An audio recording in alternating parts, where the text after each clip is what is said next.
Okay, I have completed my trellis section and I have finished off that section with 1 row of double crochet.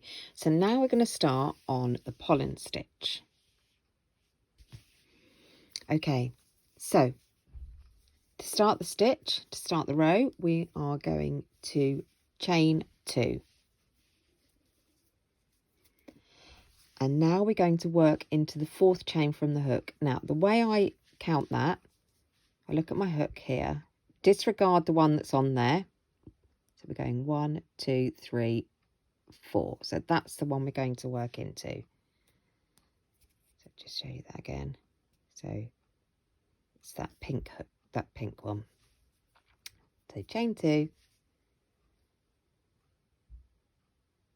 And we're going to, in that stitch, we're going to do 1 double crochet.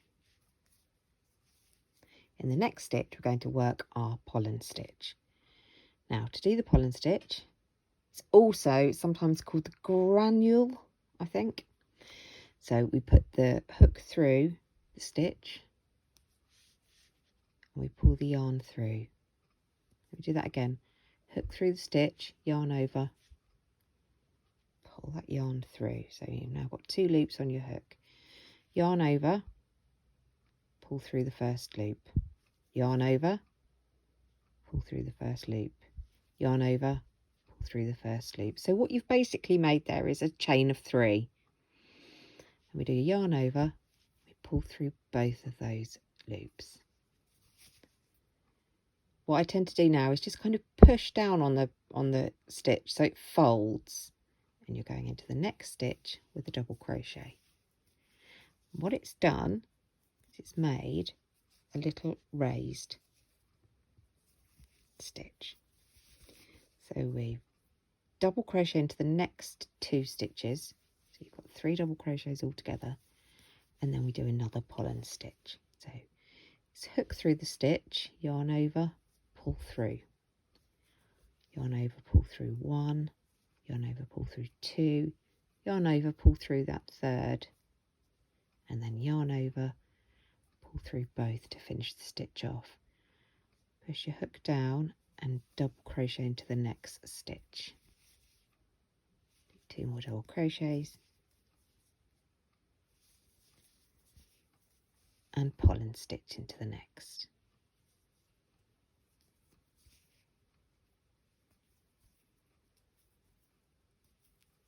Okay, so I am just going to go across this row doing my pollen stitches.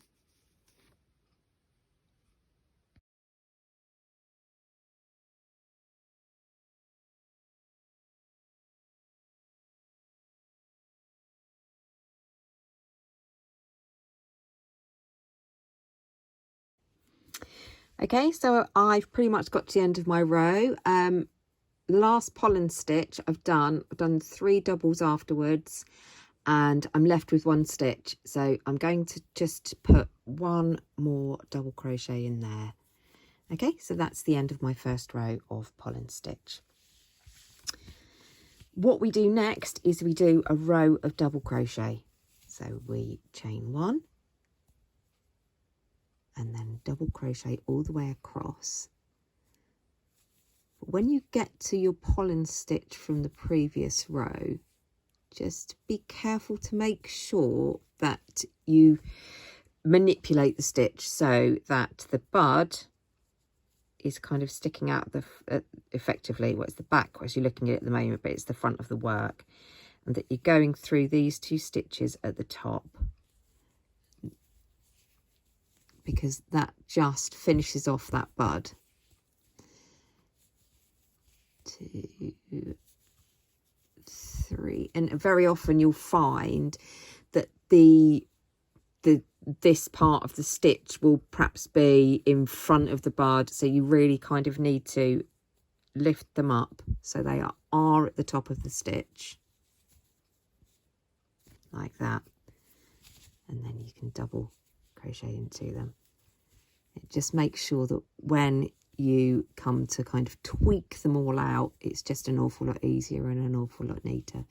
So you just go across this row as normal, just with double crochet.